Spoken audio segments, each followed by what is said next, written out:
Bem-vindos ao Feijão com Rice, eu sou a Thay. Eu sou a Sheila. E esse é o nosso podcast das crônicas vampirescas. E hoje a gente tem de convidada a Sheila, que tá substituindo a Priscila, né? Que como vocês já sabem, ela não tá podendo gravar por enquanto. E a Sheilinha voltou para abrilhantar nosso episódio. Oi, Sheila, pro povo. E saudades. Oi, gente. Muito obrigada por ter aberto um tempinho na sua agenda para vir discutir a entrevista com o Vampiro com o povo. É o oposto, gente. Eu que agradeço pelo convite. É uma honra de verdade. Imagina, aqui a casa é sua já. No episódio de hoje discutiremos o 9º bloco de leitura do livro Entrevista com o Vampiro, que vai até o trecho Procurava você. Se você começou a ouvir esse podcast agora, aconselhamos a parar e voltar para o nosso episódio inicial, se quiser acompanhar melhor a discussão.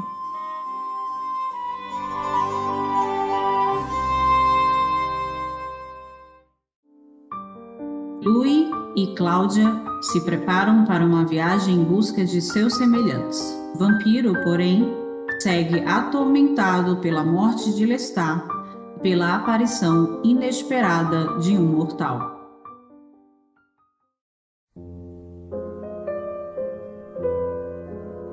E aí, Sheila, o que você achou do capítulo? Pode falar que é excelente? Pode, é a sua opinião. Então, é porque assim, não tem uma parte desse livro que eu não ache muito bom, sabe? Eu acho que até a parte mais melancólica e mais arrastada, digamos assim, eu acho muito bom, sabe? É bem escrito. A gente aqui no Brasil teve o privilégio da tradução da Clarice Lispector na primeira edição do livro. Então, assim, no âmbito geral, é um capítulo excelente. Não tenho mais o que falar, assim, sabe? E é isso. Eu concordo que o livro é muito bem escrito. Eu acho essa passagem também muito bem escrita. Enfim, o pessoal sabe que lá no começo, aquela parte lá do Babette, eu acho um saco. Mas... Mas aqui é um trechinho mais curto, né, que a gente vai falar hoje. É uma coisa mais introspectiva, né, do Louis. Pra mim, assim, achei ok, né? Mas também eu entendo que, assim, a gente acabou de vir de uma parte muito... que foi um puta clímax do livro, né? Que foi quando teve o ataque do Lestat. Então agora vai dar uma mornada, é normal, né? A gente precisa ter esse equilíbrio, né, de narrativa até para construir o próximo clímax. Sim, a minha opinião é que após isso, acho que começa a entrar na terceira ou quarta parte do livro, que é quando eles chegam na Europa. Eu não sou muito fã do Teatro dos Vampiros do livro, tá? Acho que não sou. Acho que é porque tem um Armand no meio, acho que é por causa disso. E como eu tenho muito ranço dele, um personagem que eu sou muito fã, eu amo e odeio ao mesmo tempo. Então talvez seja por isso que eu não gosto muito. É a parte que eu menos gosto do livro, mas isso não significa que não é bom, sabe? Então antes de vir essa parte do livro. Acho que é meio arrastada, na minha opinião, sabe? Assim, uma coisa que eu não gosto, assim, realmente não. Uhum.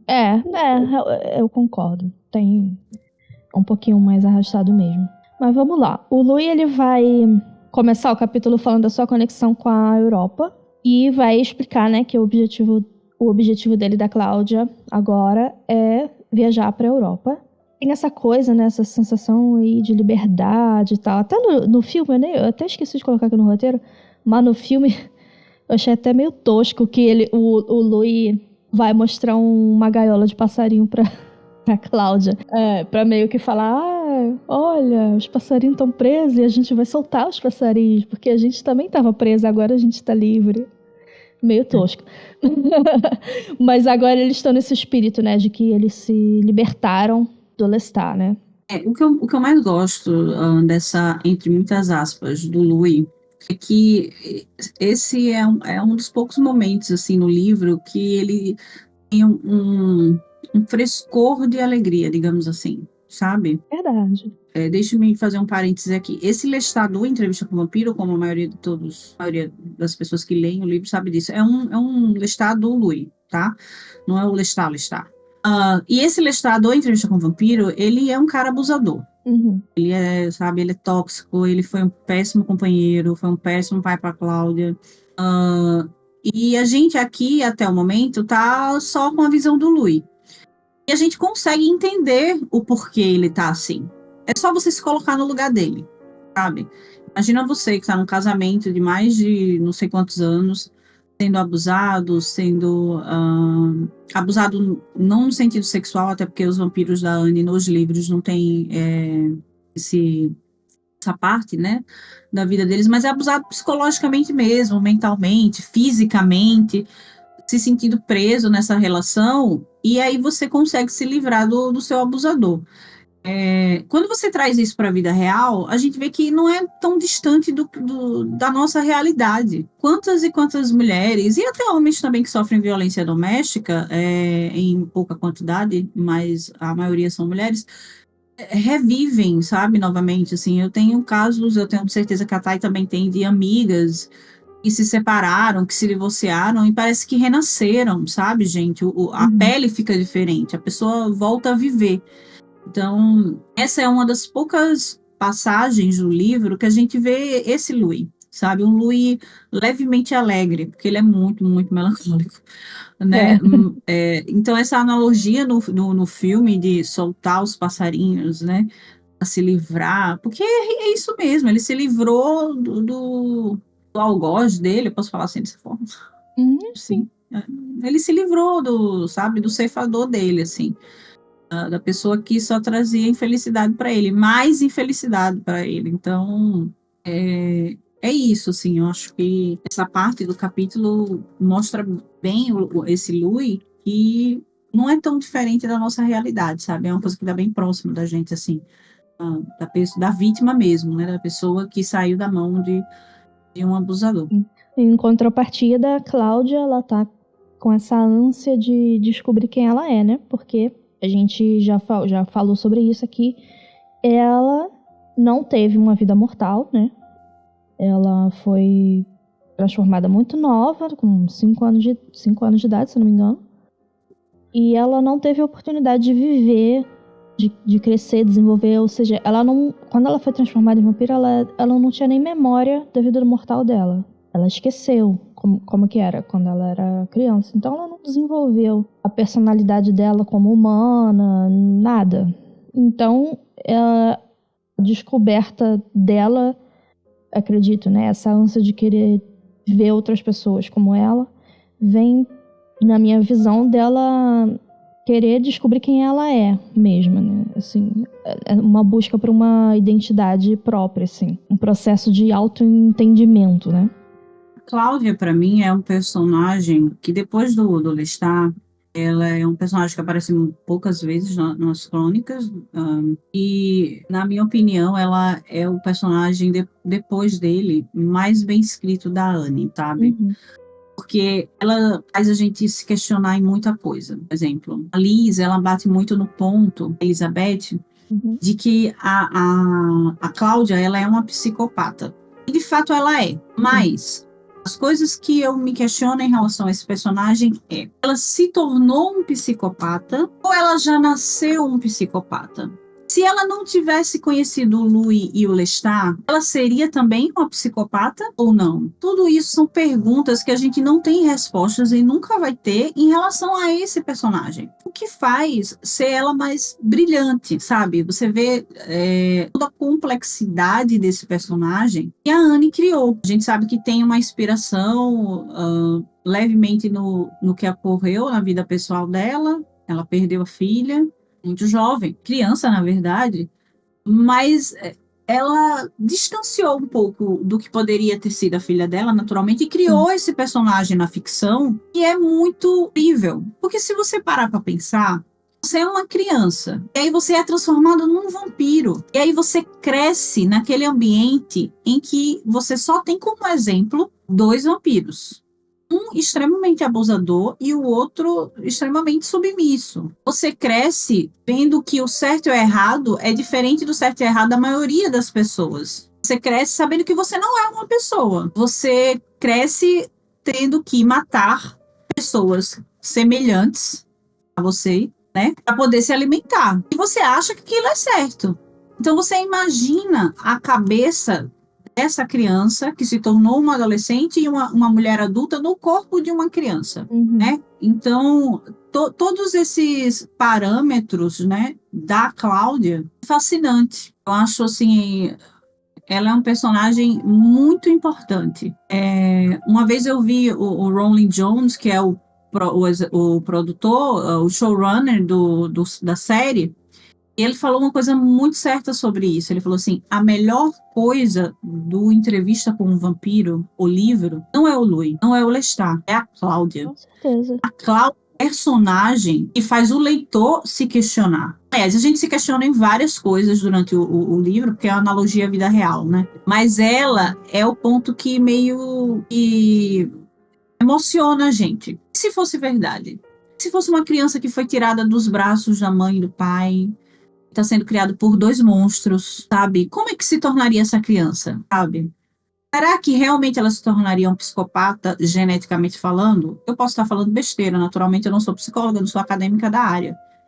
Ou ela se tornaria um psicopata pelo ambiente que ela foi criada? Tudo isso são perguntas que nunca vão ser respondidas. E eu gosto muito dessa passagem do livro, porque fala justamente sobre isso, assim, o quanto as definições de emoção do Louis são bem claras. Eu estou alegre, estou feliz porque vou sair do meu inferno e vou voltar para minha terra natal, para a cidade que eu sempre quis ir, para a Europa, enfim. E a Cláudia, ela está fazendo outros questionamentos. Ela está querendo saber se existem outros iguais a ele. Ela quer saber o berço de toda essa maldade, desse mal. É isso que ela quer saber. Ela tem sede não só de sangue, ela tem sede de conhecimento. Então, inclusive dela mesma, né? Eu acho importante demais essa passagem. E o Louis, ele vai refletir sobre isso que você está falando, porque ali conversando com o Daniel, ele vai comentar sobre ela ser menos humana do que ele e do que o Lestat até. E eu acredito que isso está relacionado com isso que a gente está falando, porque ela não vivenciou a vida, não teve tempo de vivenciar a vida humana dela, né? Ela tinha uma relação com a mãe dela, dava para ver que ela tinha essa ligação com a mãe, mas foi muito cedo que ela foi transformada. Ela logo esqueceu disso, assim. E, cara, pensa, 5 anos, eu mal tenho memória dessa fase, assim, sabe? Então, se a gente parar pra pensar, toda a formação dela ali foi como vampira, né? Tudo, assim, o conhecimento dela da vida, do que é o mundo, do que é ela, do que são os outros, foi já matando, né, pessoas, e foi aprendendo com o Lestat como caçar e tal. Então, assim, se for parar pra pensar, é bem diferente da experiência que o Louis teve, que o próprio Lestat teve, né? E o Louis vai refletir sobre isso também. E ele vai comparar ela ao Lestat, que é uma coisa que a gente já fez aqui no podcast, inclusive, e também nos nossos collabs a gente já fez isso bastante, de comparar ela ao Lestat, porque quando a gente estava falando da série, isso mostrou também, no livro também, ela tem muitas similaridades com o Lestat, apesar dela ter essa ligação afetiva com o Louis, né? A forma tem algumas similaridades, ali até a forma como ela vai tentar matar o Lestat é muito parecida com a forma que o Lestat mata. Então, existem muitas similaridades entre eles dois. E o Louis, ele vai estar refletindo sobre isso com o Daniel.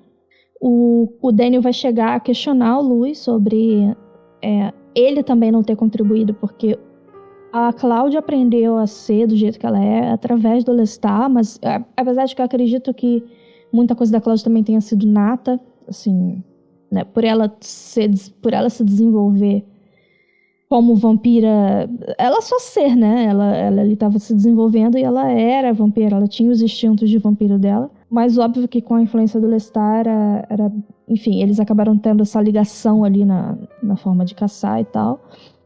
Mas, apesar do Lu e da Cláudia terem sido muito próximos, a Cláudia ela não se conectou com essa humanidade do Lu e ela chega até a criticar, né, esse traço da personalidade do Lu.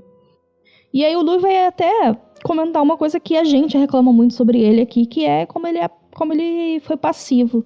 E ele vai até dizer que ele não tinha muito ele não se sentia muito em condição de fazer nada, de fazer alguma coisa, né?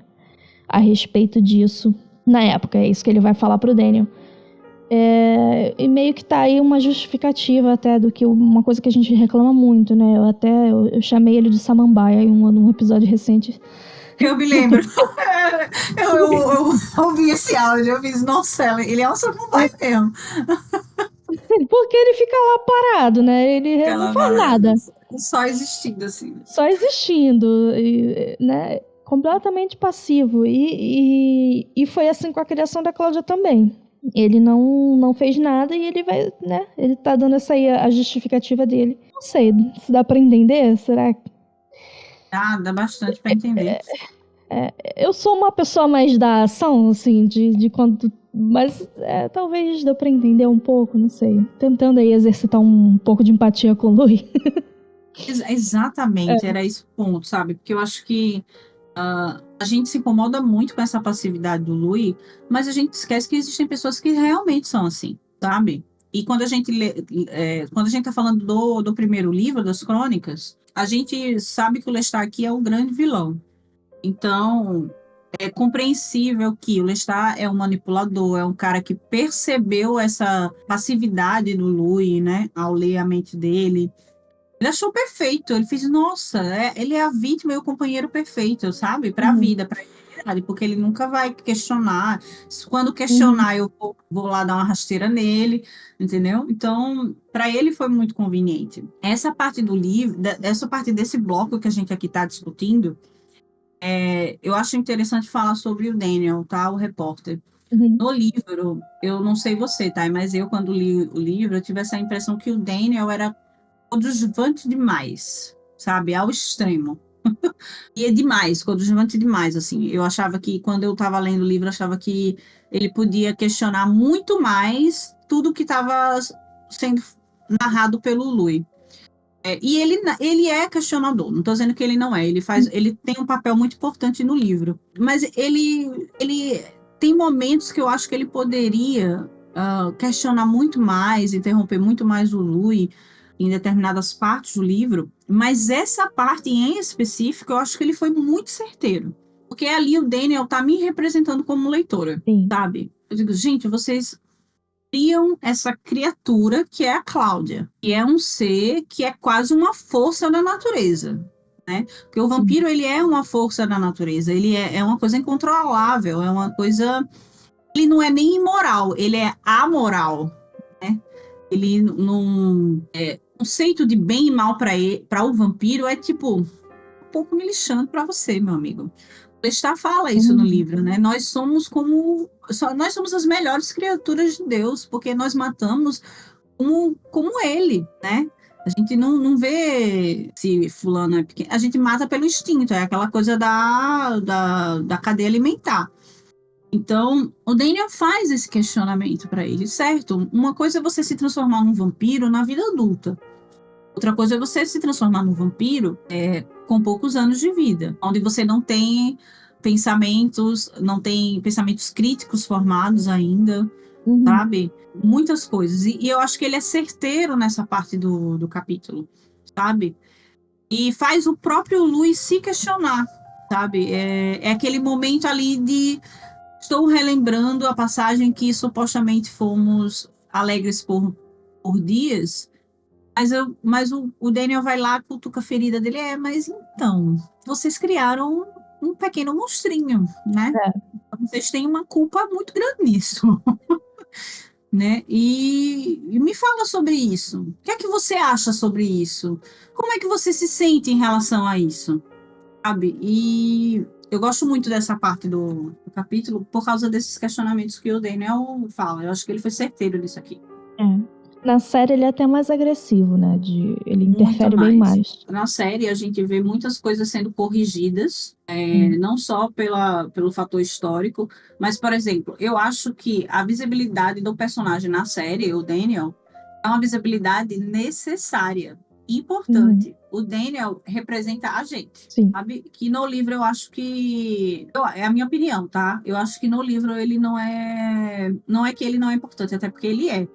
Ele só não é mais bem explorado, digamos assim, sabe? Eu acho que é uma coisa Sim. que a Anne deixou de uma forma superficial, mas que, quando a gente vai lendo as crônicas, a gente vê que o Daniel ela resgatou novamente esse personagem, né? Eu, particularmente, quando comecei a ler os livros, eu achei que eu nunca mais ia ver o Daniel. E aí a gente vê que não é bem assim, né? Ele volta e ele realmente se torna um personagem importante das crônicas. E eu achei isso bacana, ele se porque... torna, de fato, um personagem, né? Porque até então ele era mais... Ele se torna um personagem e, assim, e dá a importância que ele merece, na minha opinião, sabe? Ele merece. Sim. Eu também gostei da evolução dele, porque ele era, como você falou, o Daniel é mais... Ele ali representa a gente, né? Então ele fica mais como espectador mesmo. Mas aí depois ele ganhou a sua importância. De fato, né? Se inseriu na história. Isso foi bem legal da Anne mesmo. Aí vai ter uma pequena reviravolta, né? Nesse capítulo, que é a presença do Antoine, né? Que aqui, até agora, ele ainda não foi retratado pelo nome, né? A gente só é chamado de por músico. O Antoine, ele vai começar a seguir eles, né? E aí o Louis vai resolver falar com ele. E vai ficar ali, né? Inventando um monte de balela, né? De lorota, assim, pra poder enxotar ele logo. Mas ao mesmo tempo ele fica ali compadecido, porque o Louis, ele tá se sentindo muito culpado pela morte do Lestat, né?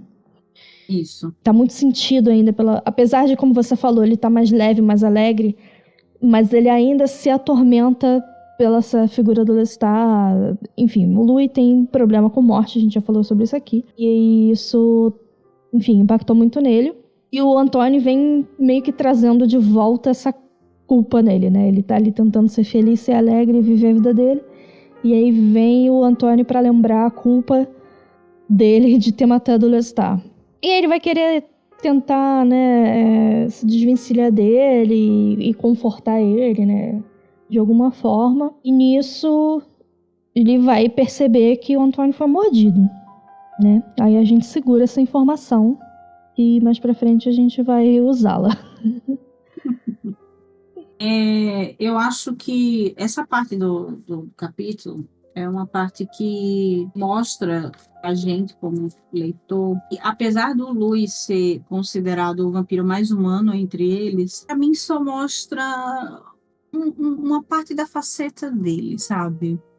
Uma coisa que me incomoda muito nessa parte do livro é a maneira como ele compadece com o rapaz. Ele, a princípio, dá um bolo de dinheiro para o rapaz, sabe? Como se isso fosse resolver a vida do cara. E a gente vê nitidamente que o cara tá desesperado, porque supostamente o melhor amigo dele desapareceu e não deu notícias sobre ele, sabe? Então, se coloca no lugar do rapaz. Como é que eu tenho um amigo que tá ali convivendo comigo todo dia, o cara desaparece e, sabe, não faz sentido.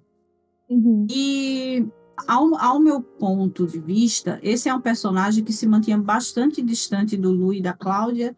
Ele é realmente o amante do Lestat, né? E assim, talvez por medo e um leve respeito, digamos assim, ele nunca se aproximou da Cláudia e do Louis.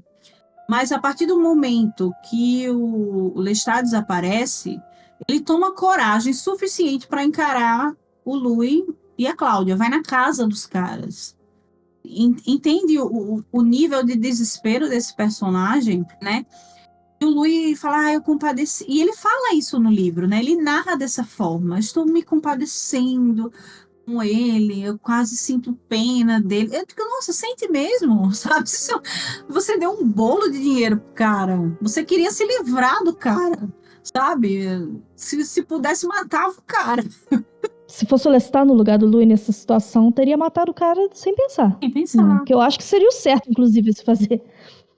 Mas assim, eu entendo que não é, para mim, não é a morte, sabe? Não é tipo, vou matar você e resolver o meu problema. Não é isso. Eu acho que é a forma como ele se mostra compadecido, sabe? Eu estou compadecido com a sua dor. Eu não acho que é isso, sabe? Eu acho ele falso, eu acho ele sonso, Eu acho que ele tava. Ele tava sabe? com. Eu concordo. Eu acho que ele tava mais se culpado mesmo pela morte do Lestat, Isso, assim. Ele tava exato. deixando ele E nervoso. A presença dele ali tava deixando ele nervoso, porque ali era meio que. Ele era a única ponta solta, né? A única pessoa ali isso. que conhecia Lestat e tinha ligação com ele. Então, assim, se der merda, talvez fosse a única pessoa que pudesse descobrir o que tinha acontecido e, enfim, acusar ele de É. alguma coisa, enfim, não sei. Me incomoda muito esse negócio dele dar dinheiro pro cara, como diz assim, sabe? É desmerecendo o sentimento do cara, de uma certa forma, É que pessoas na posição sabe? do Louis pensam a resumir tudo por Exato. dinheiro, e isso realmente O dinheiro, incomoda. esse é o É. ponto, sabe, Taira? Esse é o ponto que eu queria chegar. Esse Louis do livro é esse Louis. Ai, gente, eu posso falar isso? Nojento. Pode. É um Louis nojento, sabe? Que fala Uhum. mal dos negros, que sou ex-senhor de escravos, sabe? Que eu posso resolver o seu problema com dinheiro, sabe? Tô lavando aqui a sua mão e você que se lasque. Eu acho que é esse Luiz, sabe? E ele tenta se mascarar no livro. Ele tenta ser a vítima, sabe? Sendo que ele não é, cara, sabe? Para mim, ele é um Uhum. manipulador. É isso que ele é. Ele se faz de vítima. Ele se vitimiza. É o oposto. Sabe? Ele não. E aí fala assim, mas é porque ele é submisso, ele é passivo. Exato, essa passividade, até que ponto o personagem Louis, do Ponto Leque, isso, até que ponto ele sai da passividade e usa essa passividade como manipulação, sabe? Até que ponto a passividade dele é uma arma de manipulação dele. Isso é uma coisa que a gente se questiona, sabe? Eu não acho que ele tenha um poder de manipulação em si, mas é mais a manipulação da narrativa, eu acho. Porque Pode ser, ele não tem muita ação, né? Até certo não. ponto do livro ele não vai ter muita ação. Mas sem dúvida ele É, manipula a narrativa, sim. Ele se é vitimiza verdade. bastante, com certeza. Isso é verdade, você tem razão. Na verdade, é a manipulação da narrativa, né? O que também me questiona, o que não. Assim, enfim. Não, a manipulação da narrativa, o que torna ele já um manipulador por si só, sabe? Eu acho um narcisista, acredito eu acho que estou falando besteira, academicamente falando, mas de se pôr nesse papel sempre, sabe? E tentar ganhar as coisas por esse papel. Sabe? Não vejo o Louis como narcisista, não. Eu vejo até mais o Lestat como narcisista, mas sem dúvida acho ele se acha, assim, num patamar mais elevado que os outros. Que ele tem uma coisa de ser meio pedante, assim. Ele me passa essa vibe de ser um pouco nojenta, né? Que nem você falou. Mas eu acho que foi perfeito isso que você falou. Acho que não é narcisista. Vou me corrigir aqui. É pedante. Acho que essa é a palavra certa mesmo, sabe? Ele é meio. Coloca acima dos outros, né? Isso Isso, realmente me incomoda. exatamente.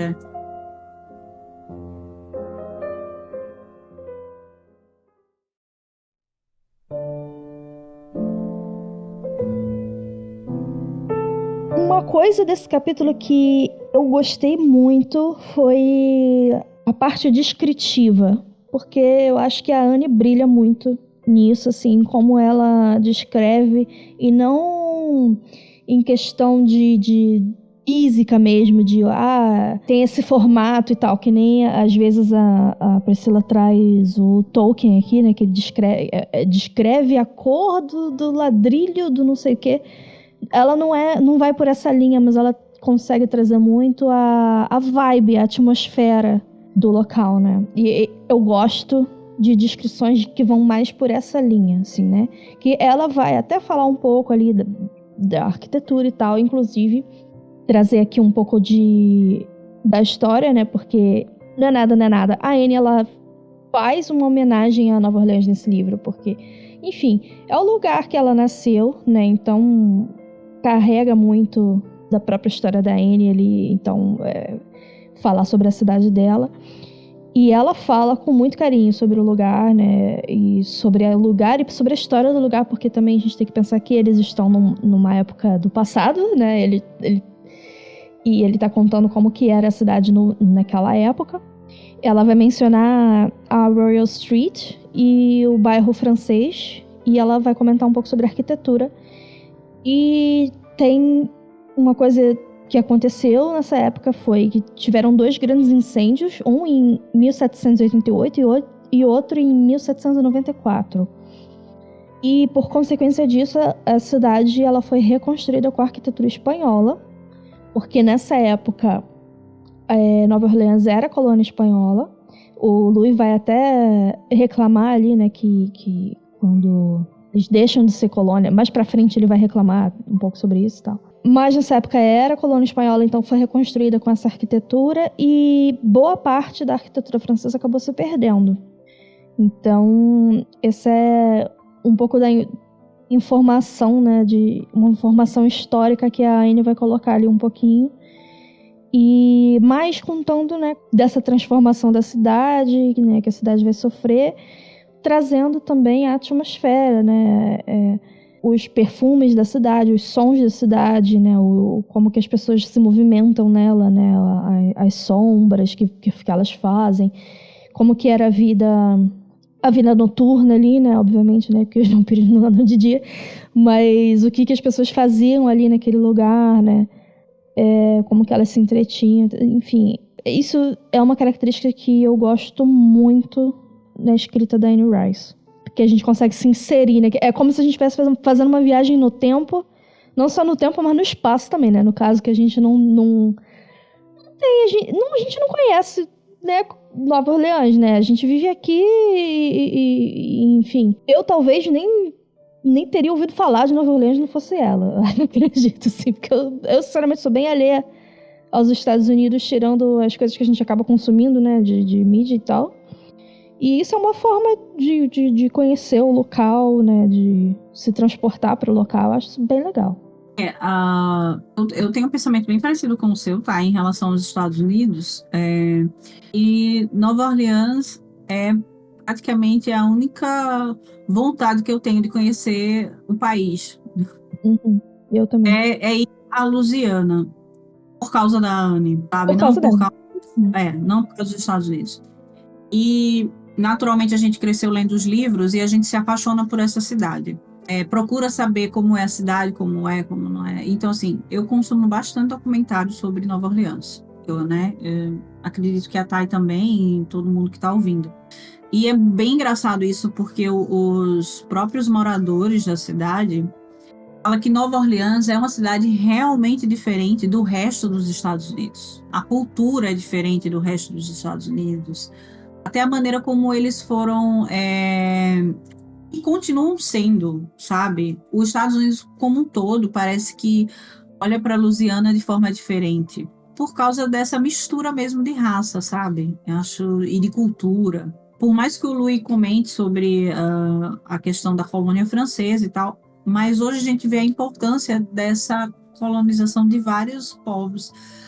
Na maioria de forma bastante sofrida, né? Principalmente para os nativos de lá e para as pessoas que vieram da África para lá de forma escravizada, mas que hoje, né, na atualidade, deu essa mistura toda que se tornou a cidade, a Big Easy, né, como eles falam, né? Que se tornou esse complexo cultural e esse patrimônio mesmo, não só norte-americano, mas um patrimônio mundial, né? Então, a gente conhece a Nova Orleans pela culinária crioula, que é maravilhosa, dizem, né?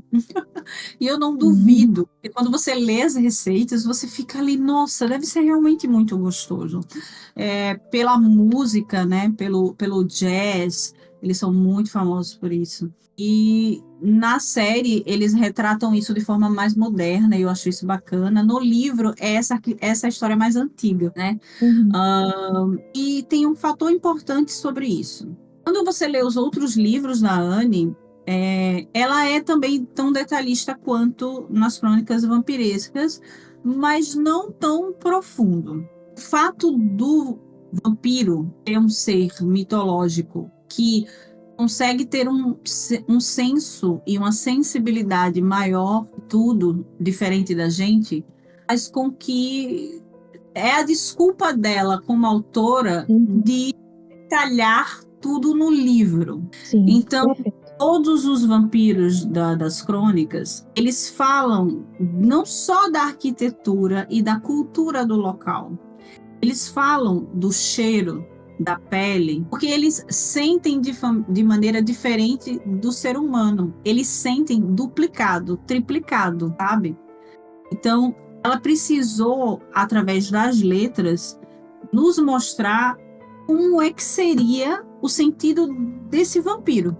Então, para isso, ela precisou estudar mais sobre tudo, sabe? Sobre a cultura, sobre a arquitetura, sobre os costumes, sobre os sabores, sobre os credos. Então, tudo isso é muito vivenciado nas crônicas. Quando você lê Merrick, a Merrick ela é uma bruxa Mayfair, e eu vou dar um spoiler aqui, que acaba se tornando uma vampira. E ela é uma bruxa ali que tem toda essa origem do voodoo, sabe? Que tem toda essa atmosfera das religiões afro, sabe? E ela tem momentos no livro que ela incorpora, sabe? Como pessoas que aqui no Brasil, vamos trazer aqui para o Brasil, tá? Para a gente entender um pouco mais a nossa realidade. Quando a gente vai para o candomblé, para a Umbanda, por ali. Então, ela consegue captar isso muito bem. Então, existe uma pesquisa sobre isso. Quando você vai para Paris, mais um pouco mais na frente no livro, ela fala de detalhes da cidade de Paris. Então, ela foi lá, ela pesquisou, ela sugou aquela essência, se eu posso dizer. Ela sugou literalmente a essência do negócio. Então, assim, o fato de termos personagens vampiros só faz a gente, como leitor, ganhar em saber todos esses detalhes dos locais em que eles viveram ou que eles habitaram. Eu gosto muito dessa parte também do capítulo. Eu acho que é a melhor parte do capítulo. Eu acho que toda vez que a Anne fala, em qualquer dos livros dela, qualquer um, não só das crônicas, que fala sobre, olha, hoje eu tô, sei lá, na Sibéria, ou num povoado na Sibéria. Nesse povoado tem uma planta que só germina lá, e bebê. E aí ela cria toda uma narrativa que você parece que você tá lá. Então, aqui tá fazendo muito frio. A gente sente o frio, sabe? Ela é esse tipo de escritora. Ela é mágica. Eu acho que não tem outra palavra para decifrar, sabe? Eu acho que o autor que faz você, como leitor, entrar no mundo dele é o verdadeiro escritor, sabe? É o cara que tem o dom realmente da escrita, desse nível, sabe? A gente tem vários escritores aí famosos, eu nem vou comentar, porque a gente lê o livro, parece que a gente tá lendo um script de um filme, né? É um negócio que não é aprofundado, não lhe dá tesão de ler o livro. Os livros da Anne é diferente. Você inclusive, eu não sei se a Thay faz isso, mas comigo eu faço isso. Tem coisas que eu marco no livro porque eu não conheço e vou procurar saber, sabe? Espera aí, esse lugar existe mesmo? Então eu vou procurar saber. E a gente se espanta em saber que ele existe. Então fica aquela linha tênue entre a ficção e a realidade. E eu acho isso maravilhoso, sabe? Eu acho que é massa. Sim. Foi até legal você trazer isso, porque você estava falando, eu fiquei refletindo sobre isso. Que, assim, você falou, essa é a minha parte preferida do capítulo, a minha também.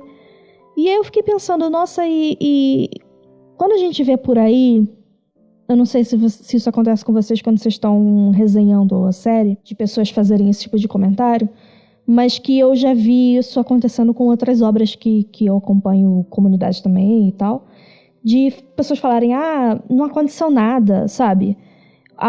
Sei lá, por exemplo, uma série que tem um capítulo, aí o capítulo tá fazendo um pouco desse aprofundamento mais no espaço e no ambiente e tal, e as pessoas reclamarem que o capítulo foi ruim ou foi fraco porque não aconteceu nada. E aí eu fiquei pensando também que eu lembrei eu não lembro se foi você, Feliz, que falou que tem gente que tem preguiça de ler os livros, não quer ler o livro e tal, das crônicas mesmo, e principalmente o primeiro, que é um pouquinho mais arrastado mesmo, é mais pesado.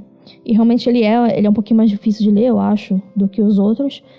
Mas ainda assim ele tem uma... Não é uma leitura difícil, é que o Louis, ele tem essa coisa melancólica que é mais pesada, mais arrastada mesmo.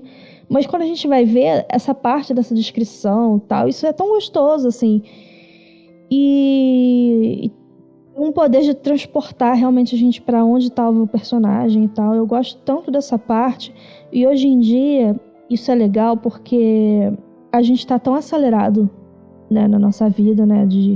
E principalmente hoje em dia, quando a gente tá consumindo coisas, as pessoas querem ver resultado, só quer ver clímax, só quer ver clímax, só quer ver clímax, só quer ver confronto, só quer ver luta, só quer ver a treta, sabe? Mas essas passagens são tão meditativas pra mim, quando eu tô lendo, assim, parece que eu pausei um pouco a minha vida, assim. E aí eu fiz uma viagem pra Nova Orleans no tempo, voltei pro passado, vi como é que era, as coisas, assim. Eu achei tão gostoso, sabe? Por isso que eu falei, esse capítulo ele é pequeno e não acontece nada, mas ao mesmo tempo eu não consigo dizer que eu não gostei dele, porque tem essas passagens que eu achei muito ricas da escrita dela, né? E aí você falando isso, eu fiquei refletindo, sabe? Como que hoje em dia as pessoas querem, né, TikTok, quer coisa acelerada, e é legal a gente voltar para ler esses livros. Eu, sinceramente, não tenho acompanhado livros muito modernos atualmente, assim, um ou outro. Bem, não. Eu não sei como é que tá... Eu tenho lido muito não ficção, na verdade. Eu não sei como é que tá a ficção hoje em dia, se tá mais acelerada também, igual as mídias de audiovisual têm ficado. Mas que esse livro foi escrito nos anos 70, né? E ele tem uma coisa um pouco mais... Um ritmo um pouco mais lento. Mas não é um lento chato. É uma coisa meditativa, né? Traz um conforto, assim, né? É gostoso, né? É. Gostoso.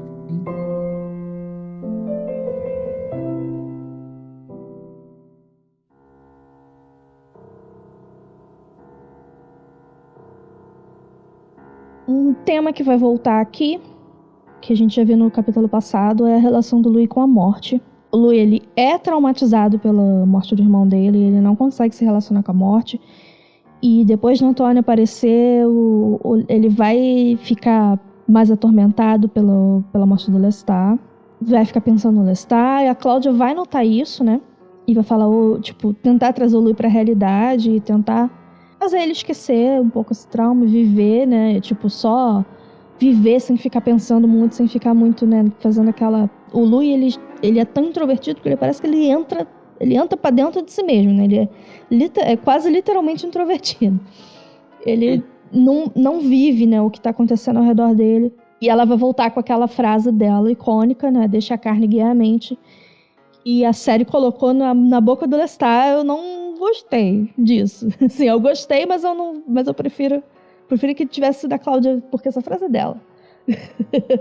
Uma pequena alfinetada aqui, né? Na série. Na série, eles falam em conjunto, né? Quem fala a primeira frase é o Lestat, e depois o Louis entra, e depois a Cláudia também entra.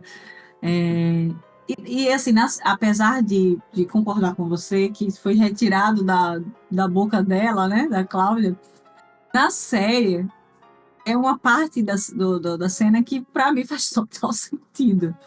Porque eles estão comentando que vamos passar dias sem comer. Então, foi perfeito, né? Vamos tirar essa frase aqui do livro e jogar nesse diálogo aqui, porque vai refletir justamente o que eles estão falando anteriormente.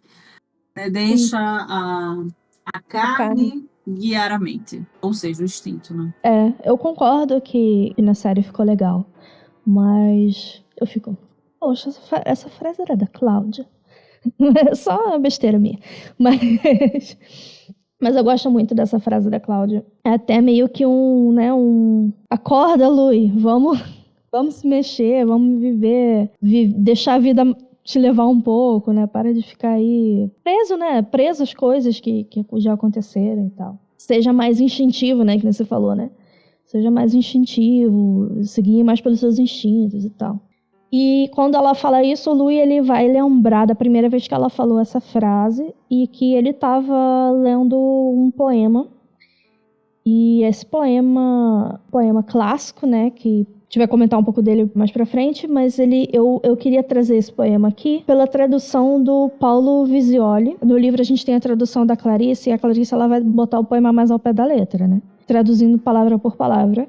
Mas eu achei essa tradução desse trecho que ele comenta, do Paulo Visioli, uma tradução de 1995, que respeita também, fica parecido mais o ritmo do original também. O ritmo e tem rimas também do original. Eu achei essa tradução mais legal. Você pode ler, Sheila, pra gente? Nossa. Seus lábios eram rubros, seu olhar lascivo, sua trança áurea amarela. Sua pele, como a lepra, era de um branco forte. Ela era o próprio pesadelo, vida e morte. O sangue humano gela. Bonito, né? Essa passagem. Eu gosto muito do ritmo das rimas e tal. Eu gostei dessa tradução. Mais do que da tradução da Clarice. Eu acho que a gente gosta porque nós somos góticos mesmo. Então Sim. A gente acha lindo. Né? Muitas pessoas iam dizer, ai, que macabro! Muito macabro isso. A gente acha maravilhoso. A gente vai, nossa, que lindo. Que é realmente muito bonito. Mas eu é concordo macabro. Com você, eu acho que a tradução é macabro. mas não deixa de ser bonito. Isso, por causa como ele construiu, né, a cadência do poema, acho muito bonito. E esse poema é um trecho de um poema que é muito conhecido, que é o poema do Samuel Taylor Coleridge, que é o Conto do Velho Marinheiro, ou também é traduzido como A Balada do Velho Marinheiro, né, dependendo da tradução, que é, né, o The Rime of the Ancient Mariner, que foi publicado em 1798. E, bem, quem é do metal aí provavelmente conhece mais esse poema por causa do Iron Maiden, né? Eu conheci esse poema do Iron Maiden também. Que, inclusive, a música deles, apesar de ser uma música longa, ela resume o poema. Eu acho até mais fácil de entender o poema pela música deles do que pelo próprio poema, né? Sim, verdade. Né? É didático. É mais didático. Iron Maiden fazendo a gente gostar de história desde sempre. Pois é. E aí, essa parte do poema está descrevendo a morte, que a morte vai aparecer na embarcação, porque, né, a gente está falando de um marinheiro e de uma... Como é que chama quando é um grupo de marinheiro? Tripulação, né? Tripulação, é. Eles foram amaldiçoados porque eles mataram um albatroz. Só que aqui, quando a gente vê, né, lábios rubros, a trança amarelo, áurea amarela, vem de amarelo ouro, a pele branca, como a lepra, né? Ou como a morte. E é uma descrição que a gente pode associar à própria Cláudia, né? E eu acredito que aqui o Louis... Um vampiro também. Um vampiro de forma geral, né? É como ele diz, do cabelo amarelo ouro. E ele... É Cláudia, né? E ele tá falando de... Que quando ela diz isso, quando ela diz aquela frase, ele se remete a esse poema. E, né, o Deixa a Carne Guiar a Mente, ele vai lembrar dessa passagem no poema. Ou seja, ele tá associando essa descrição a Cláudia. Mas também, eu aqui, Tayana, quando eu leio essa descrição, também me vem o Lestat à cabeça também, né? É verdade. Eles são muito parecidos, realmente. E só faltou dizer que o olho era azul, né? Mas como era a morte, acho que ele talvez não tivesse nem olho, nem lembro como é que é. Mas, enfim, aqui é um poema que está descrevendo a morte, e a Cláudia é essa visão da morte, né? Ali nos olhos do Louis. Mas acredito que ali os olhos do Louis não venha com uma visão macabra, né? Acho que veio mais como apenas uma visão de observação mesmo, né? Porque eu não acredito que o Louis enxergue a Cláudia de uma maneira negativa, mas acho que é mais no sentido de né? Ela é essa máquina mortífera, vamos dizer assim. Ela é um vampiro, né? Uma predadora, e ela tem essa aura de predadora. Mas ele observa ela até... Nesse contexto, senti pelas palavras dele até num sentido até um pouco singelo, assim, né? Mas pra história, acho que esse poema funciona também como um mau presságio. Porque a partir daqui, gente, né, eles vão viajar de navio, né? E então a Anne tá fazendo uma associação. Eles vão embarcar, eles vão viajar de navio. E o poema, ele acontece numa embarcação. E aí, a visão da morte ali é um mau presságio. Então, é a parte em que eles sofrem uma maldição. Então, a Cláudia ali ter matado... uma coisa que eu não pensei. É como se o Lestat fosse o Albatroz, sabe? Como que a Cláudia ter matado o Lestat, como se ela tivesse matado o Albatroz. E aqui a Cláudia assume a figura de a pessoa que traz uma maldição pra eles. Porque a partir de agora, meu amigo, agora que a porca vai torcer o rabo, o caldo vai entornar, o bicho vai pegar, o couro vai comer. Daqui pra frente é só pra trás. Como diz, né? Daqui pra frente é só pra trás. Pra trás é muito... Eu gostei muito disso. Daqui pra frente é só pra trás. Perfeito. É isso mesmo.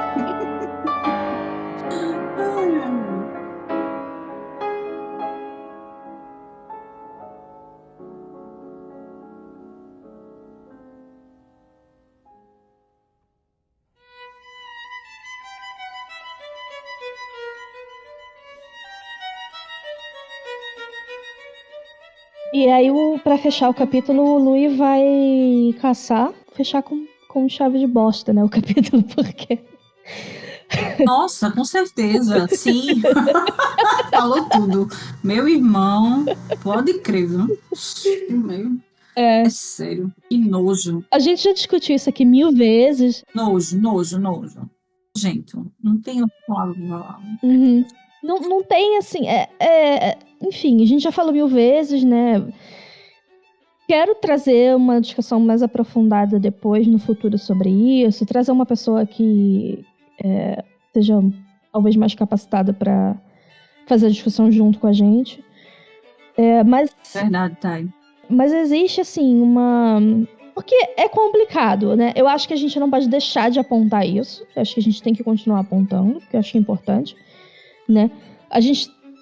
Não sei até que ponto a gente pode fazer esse anacronismo de... Tipo, eu sei que hoje em dia uma mulher branca escrever dessa forma não seria legal. Mas, ao mesmo tempo, ela tá falando sobre a perspectiva de um personagem que é racista. Então, não é a perspectiva da Anne. Eu acho que isso tem que ficar bem claro. Essa é a perspectiva do Louis, essa é a visão do Louis, né? Existe uma descrição carregada de estereótipos racistas aqui que o Louis vai fazer, né? Dessa vítima que o Louis vai matar aqui. E o Louis é indiscutivelmente racista, né? A gente não precisa mais falar sobre isso, não tem mais o que discutir, né? Ele é racista, ponto, né? E a Anne está descrevendo através da visão dele, então, né, as descrições, os estereótipos são racistas. São racistas. Se a Anne teria escrito de uma outra forma, se ela tivesse escrito esse livro nos dias de hoje, é algo que a gente nunca vai saber, né? Eu acredito que sim, que ela faria de uma forma diferente, mas a gente nunca vai saber, né? O fato é, lendo hoje, com os nossos olhos aqui em 2024, que a gente sabe que existem discussões sobre a forma estereotipada que as pessoas negras são retratadas, incomoda, né? Incomoda ler isso. Não gosto. Não me sinto confortável. Eu acho, essa é a minha opinião, eu acho que ela não mudaria, não. Eu acho que ela escreveria exatamente como ela escreveu, mas não porque é ela. Eu acho que é para mostrar mesmo como o personagem sabe? Eu acho que o intuito é realmente mostrar esse cara racista, sabe? Esse cara nojento, esse cara da época dele, que se achava superior aos outros porque ele era um dono de fazenda, dono de escravo. A gente precisa entender o seguinte, essa concepção hoje que a gente tem da atualidade, ela é realmente muito atual. Se a gente for parar para pensar, a segregação racial nos Estados Unidos da América foi ontem, cara, acabou na década de 50, sabe? Até pouco tempo atrás, a gente via pessoas de nível superior, por ser negras, irem para banheiros diferentes de pessoas brancas. O mesmo nível acadêmico da pessoa, sabe? É surreal isso. Você entrar num ônibus e ter pessoas de cor, sabe? É impressionante. E isso foi na década de 50, cara. Foi tipo ontem, sabe? Então, acho que as pessoas começaram a ter uma noção. Na verdade, eu costumo dizer o seguinte, que a gente está vivendo na melhor era e na pior era ao mesmo tempo. Porque ao mesmo tempo que existem pessoas que se põem e se colocam como eu, como você, como a Pri, como a Elizabeth, uma grande parte de pessoas que vai lá e mete o dedo e fala, gente, isso está errado, a gente tem que mudar isso para gerações futuras, não continuar perpetuando esse tipo de pensamento, a gente também está numa era de extremismo. Sabe? A Europa está aí mostrando o extremismo dela, o fascismo mesmo, né? Infelizmente, aqui no continente americano não é muito diferente, né?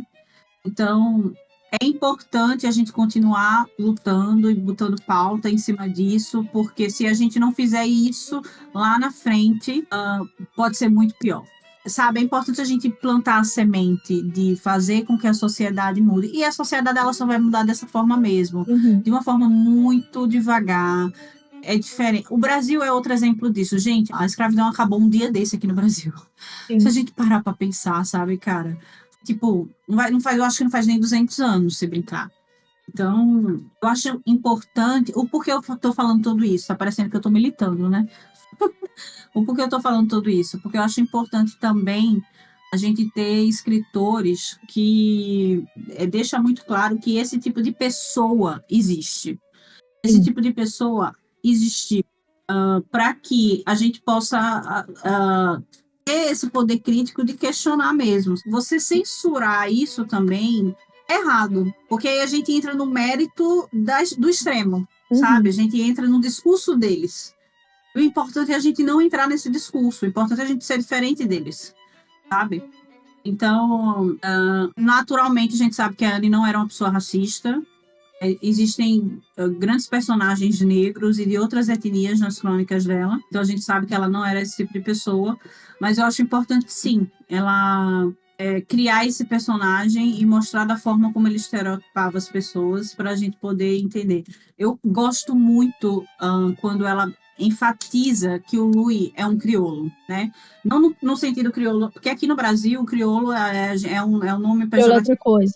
Isso. O crioulo lá não é esse crioulo, é um crioulo que ele tem misturas de raças, essa que é a verdade, entendeu? Então ele é um cara misturado, ele tem outras raças. Então ele não é puro, sabe? Então eu gosto muito quando ela comenta sobre isso, que ele é um crioulo, ele tem essa origem crioulo, diferente do Lestat, digamos assim, que é um caucasiano, sabe? E ele mesmo tem preconceito com a raiz dele. Eu acho que isso é muito real, sabe? A gente encontra muitas pessoas, sei lá, eu sou descendente de indígena, e tem preconceito contra as tribos indígenas do Brasil. Isso acontece demais. Eu não vou falar do negro, porque senão do preto, porque fica muito estereotipado também. Mas a gente sabe que isso existe, sabe? E então, eu acho importante, sim. Eu não sei se do jeito como ela era tão inteligente, que a gente sabe como ela era um gênio no que ela fazia, eu acho que ela justamente continuaria escrevendo dessa forma para a gente questionar. A gente, olha, existe esse personagem, esse cara é assim, sabe? E acho que não tem que mudar nada do que foi feito, né? O que foi feito, foi feito. Essa obra foi escrita nos anos 70.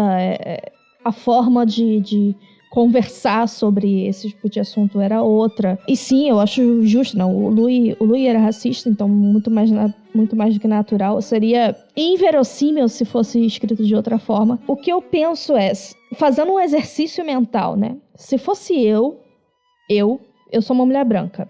Em 2024, e eu fosse escrever esse livro, se eu tivesse que colocar algo dessa forma que eu apontasse mais claramente de que isso aqui não tá legal, isso aqui não tá certo, que essa é a visão dele, que ele é racista, sabe?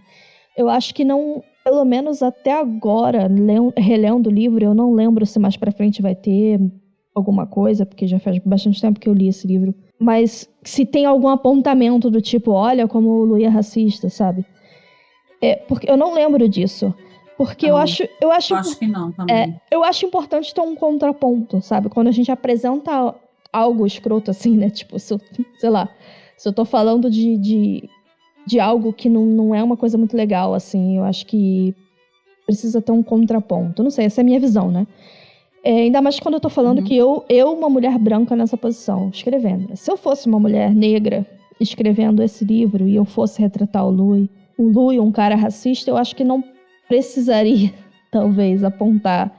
Porque, assim, hoje em dia a gente não sabe, né? Às vezes a pessoa é racista mesmo, sabe? Às vezes a escritora ou a escritora é racista mesmo. E a gente, sabe? Então acho que é importante ter um discernimento ali de onde que termina o personagem, de onde que, sabe? Não sei, essa é a minha visão, né? Se o livro fosse escrito hoje por uma mulher branca. Eu não sou contra a forma como ele foi escrita, não sou contra a Anne Rice, não acho que a Anne Rice seja racista por ter escrito isso. Se ela for racista em algum outro momento da vida dela, eu não sei, sabe? Isso aí... Acho que todos nós que somos brancos estamos inseridos dessa forma, assim... A gente acaba aprendendo racismo na nossa vida, né? E a gente tem que ir desconstruindo esse racismo, tem que ser ativamente antirracista para quebrar com a cultura que a gente aprende, né? Quando a gente é branco, né? Enfim, cresce numa família branca, às vezes, enfim, a gente é socializado de uma forma a interiorizar o racismo e a gente precisa ativamente quebrar isso, né? Enfim, essa não é uma discussão fácil, não é uma discussão simples. Vocês estão vendo que a gente tá aqui toda, né, assim, enfim, tem que analisar esse lado, tem que analisar o outro lado. Inclusive, eu acho até que seria muito válido e muito importante se vocês, algum ouvinte, quiser acrescentar a discussão e mandar um e-mail pra gente no feijãocomrice@gmail.com. Como eu sempre falo, a discussão aqui sou eu, né, o co-host, que hoje é a Sheila, né, normalmente é a Pri, mas que só completa quando a gente tem o feedback dos ouvintes também. E, enfim, essa discussão não tem uma resposta certa, né? É só importante que a gente levante ela, né? Isso que é importante. É importante ela estar ali no livro pra gente levantar ela. Como a Sheila falou, é importante a gente saber que esses tipos de pessoas existiram, né? E ainda existem, né? Infelizmente, a gente ainda não superou isso na nossa sociedade. Eu posso continuar falando sobre isso? Absolutamente. Achei bem interessante. A gente pode ter como exemplo aqui, que ele foi até motivo de cancelamento, na minha opinião, de uma forma bastante errônea, sobre o Monteiro Lobato. Ah, sim. Ele é muito racista nos livros dele. Mas a gente tem que entender que, mesmo que a pessoa não fosse racista, não estou dizendo que ele não era, eu acho que de repente ele até era. Mas, assim, naquela época, essa concepção e questionar sobre isso poderia até existir, mas eram de células muito pequenas, entende? Quase inexistentes. E na década de 70, se você parar para pensar, mesmo que a Anne não fosse uma mulher racista, ainda não existia essa grande discussão que existe hoje em dia. Hoje em dia todo mundo está mais ligado. Até o racista está ligado. Ele sabe que se ele falar alguma merda, ele pode ser preso, sabe? Pelo menos aqui no Brasil, né? A gente sabe que em outros países injúria racial não é crime. Enfim, uma coisa que eu não consigo entender. Então, assim, as pessoas, elas estão, entre muitas aspas, mesmo sendo racistas, mais polidas, porque elas têm noção de que isso é errado. Eu acho que naquela época, talvez, não existisse isso. Eu acho que o maior exemplo do livro, Em Entrevista com o Vampiro, é que tudo fica muito entre linhas. A gente sabe que o Lestat e o Louis é um casal, e que eles formam uma família com a Cláudia. Mas não é falado de maneira explícita no livro, né? Não é falado dessa forma. A gente, lá na frente, sim, quando ela escreve O Vampiro Lestat, A Rainha dos Condenados, mas é tipo anos depois, a sociedade já começou a mudar o pensamento dela, sabe? Então, eu só sinto muito que ela não tenha retratado o Louis de outra forma, assim, no decorrer das crônicas, assim, do Louis voltar atrás em relação a isso. Mas até porque o Louis também se torna um personagem não irrelevante, mas bem tênue, digamos assim, nas crônicas. Ele não tem tanta importância quanto o Lestat tem. E a gente vê uma representação, uma boa representação, digamos assim, dessa cultura afro de Nova Orleans no decorrer das crônicas por outros personagens, né? A Mary que é um exemplo disso. E ela fala com muito amor, com muitos detalhes sobre esse personagem. Se tiver outro, por favor, citam aí, gente. Manda e-mail para eu me lembrar, porque eu também estou falando da Mary porque foi o último livro que eu li, assim, recentemente, sabe? É uma representante das crônicas. É a Caixa. Tem a própria Caixa, exatamente. Então, é mesmo. Viajei, não é né? E eu noto assim que não existia muita abertura para isso, sabe? Eu acho que não existia muita abertura para a gente, mesmo que a gente não concorde, não existia essa abertura de criticar, sabe? De falar isso está errado, isso é errado. E essa mudança só foi uma coisa que começou de uns anos para cá, sabe? Sim. Então talvez seja por isso que talvez na década de 70, quando ela escreveu abertamente, ela criou o personagem Louis, e naturalmente ele é um cara preconceituoso, mas não deu brecha para ele ir lá na frente se reparar de uma certa forma, porque talvez não existia isso, sabe? Você vê os movimentos da luta, o movimento da luta preta nos Estados Unidos começou justamente nessa época. Sim, sim. Né? Década, assim, com mais veemência, né? Isso que eu tô querendo dizer, década de 60, explodiu, de 70. Explodiu justamente nessa época. Sim. Então, para a gente hoje estar aqui discutindo para que o Black Lives Matter existisse, sabe? Para que a gente pudesse aqui estar discutindo. Então, eu acho que é isso, assim, eu acho que é questão muito da época, sabe? Eu dei o exemplo do Monteiro Lobato porque é uma coisa que está mais próxima a gente aqui do Brasil, né? É bom deixar claro até que eu não tô aqui criticando a Anne Rice, tá? Eu não tô aqui apontando, falando assim, a Anne foi errada, ela não devia ter feito isso. Não é isso. Eu tô trazendo isso porque eu acho importante que a gente traga esse assunto, né? Que hoje a gente analise e discuta, né? Será que hoje a gente se expressaria dessa forma? Será que hoje a gente faria dessa forma? Será que a gente escreveria dessa forma? Será que se a gente tivesse que escrever isso, a gente teria que colocar um outro apontamento? Inclusive, fazendo um parêntese aqui, porque eu tava refletindo sobre isso nessa semana mesmo, porque eu tava consumindo um podcast de uma pessoa preta e ela tava falando sobre questões que aconteceram na vida dela com uma outra pessoa preta e falando que, tipo, a gente nem gosta muito de falar sobre isso porque, enfim, já tá cansativo. Quem tem que ouvir sobre isso não quer ouvir e quem tá ouvindo e já tá aberto sobre isso já sabe, não precisa mais ouvir e só vai trazer mais hate pra mim e tal, não sei o quê. E eu fiquei pensando, puta, realmente, eu sinto que eu sou obrigada a falar sobre isso, sabe? Não tô falando negativamente, mas eu me sinto na obrigação, melhor colocando. Me sinto na obrigação de falar sobre isso. Porque uma pessoa preta for sentar e for criar um conteúdo sobre isso e falar, olha só, nessa época a forma de falar sobre pessoas pretas era assim e não tinha o menor problema, não tinha a menor discussão, acho que hoje em dia a gente precisa falar, lá. Ninguém ia ouvir, gente. As pessoas vão falar, ai, tá, você de novo falando de racismo, ai, chega, sabe, já tá chato. Lacração, mimimi, não sei o que, vitimismo. Se você tá falando assim, eu não, você que tá ouvindo agora, falou, eu não faço assim. Você, pode ser que não. Mas tem muita gente que reage dessa forma. A pessoa preta, que ela quer falar sobre racismo, sobre vivências dela, as pessoas vão ouvir e vão falar que ela tá se vitimizando, vão falar que ela tá querendo lacrar, vão falar que tá aqui, isso, aquilo. E a última coisa que vão fazer é ter algum tipo de empatia, é sentar, abrir a porra do ouvido e escutar o que ela tem pra dizer, sabe? As pessoas, infelizmente, muitas pessoas, infelizmente, são assim. Se você não é assim, meus parabéns, né? Não sei, é o mínimo.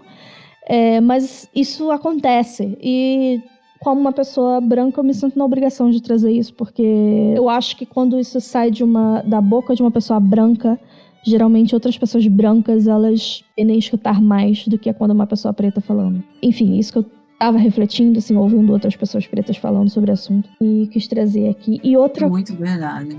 Você comentou também sobre a questão da homossexualidade, né? E tem uma diferença entre Entrevista do Vampiro e os livros seguintes, mas quando você falou isso eu lembrei que a Anne falou naquele Conversations com Anne Rice, que eu sempre trago aqui, que houve uma grande recepção do livro por pessoas homossexuais e que entenderam as nuances do livro. E ela teve esse feedback, né, das pessoas que leram o primeiro livro. Então, acredito que talvez por isso também ela se sentiu mais à vontade de abrir, porque quem era pra entender, entendeu. E ela até comenta, pessoas héteras geralmente não entendem. E as que entenderam, criticaram. Mas as pessoas homossexuais, em sua maioria, entenderam e adoraram, abraçaram, né, o livro. E acredito, talvez, agora já é a minha conjectura, né, como você apontou aí, que os outros livros eles são um pouco mais abertos sobre essa homossexualidade, que talvez ela tenha se sentido mais confortável até. Não só o mundo foi evoluindo, e isso realmente aconteceu, mas pelas pessoas terem recebido bem, ela pode estar se sentindo mais confortável para escrever isso de uma forma um pouco mais escancarada, né? O que você acha? Verdade. Eu achei muito, muito legal esse seu ponto, porque eu vou falar sobre a minha experiência, tá? Uhum. Eu sou heterossexual. Eu li Entrevista com o Vampiro na adolescência. Eu não sei, até comentei isso com a minha mãe um dia desse, e com o meu pai. O fato de eu ser, na verdade, né, heterossexual, não me fez perceber na adolescência. Eu não sei se foi ingenuidade da minha parte, porque não foi falta de interpretação, tá? Eu acho que foi mais ingenuidade mesmo. Ou talvez pelo fato de eu ser heterossexual. Você falou uma coisa bem interessante. Eu não tinha percebido isso. Eu só percebi no segundo livro, no Vampiro Lestat. Fica muito explícito, né? Naturalmente fica muito aberto, como você falou, né? Mas, com certeza, as pessoas que são homossexuais e leram o livro, mesmo na adolescência, entendeu? Teria percebido isso. Eles são um casal, sabe? Que eu não percebi a princípio. Por ingenuidade mesmo, sabe? Não é por preconceito. Não, ingenuidade. Eu não, sabe, eu não via. Quando a gente cresce, fica adulto e o mundo, a gente modifica naturalmente, né, por causa do mundo, e você relê o livro, fica claro, Mas, a claro, gente realmente é um casal. Fica, nossa senhora. Mas assim, na minha ingenuidade da adolescência, e eu tô sendo sincera aqui, tá? Uhum. Podem me julgar, mas talvez, se eu fosse homossexual, mesmo na adolescência, eu teria percebido isso. Porque eu me identifiquei com aquela leitura, sabe? Porque, a princípio, a identificação com as crônicas vampirescas, para mim, foi porque fala sobre vampiro. Tô sendo sincera. Uhum. Eu gosto de vampiro e é isso, ponto final. Mas para o adolescente, sei lá, do interior, que não pode se assumir como homossexual, aquilo ali foi um deslumbre, sabe? Falar assim, nossa, ela tá escrevendo sobre a gente. Eu tô sendo representado ali, né? Então, é mais ou menos esse paralelo com as pessoas que são pretas, sabe? Quando você falou uma coisa muito certa, Thay. Quando você lê alguma coisa que você se identifica. As pessoas falam, é lacração. Velho, não é lacração. É importante a representação. É importante uma criança preta ver uma princesa da Disney negra, sabe? Preta. É importante, sabe? É importante você ver a Princesa e o Sapo foi adaptada em Nova Orleans e a princesa é uma princesa negra. É importante, sabe? Você sabe tirar só esse estereótipo do branco, do branco, do branco, do branco. Eu acho também tão importante a gente fazer essas modificações, essas reparações históricas, porque também mostram uma outra face da nossa sociedade. Eu acho que essa é uma parte que mostra assim que estamos modificando o personagem, a cor tá diferente e tal, beleza. Vai ter um público específico que vai mimimi, não devia mudar, porque não é isso, e bababá, bebê, estão querendo lacrar. E aí, para mim, tá? E eu não tô nem aí para o que você pensa em relação a isso. Para mim, você só é um racista mascarado, tá? E vai ter uma outra parte do público e vai concordar, que vai entender, sabe? Que vai ter empatia. A gente vai entender que vai ter uma criança que vai ver aquilo ali e vai se sentir representada. Ela não vai se sentir menos excluída na sociedade, sabe? Então, esse parâmetro é muito importante. Tem uma outra coisa que eu queria falar sobre isso.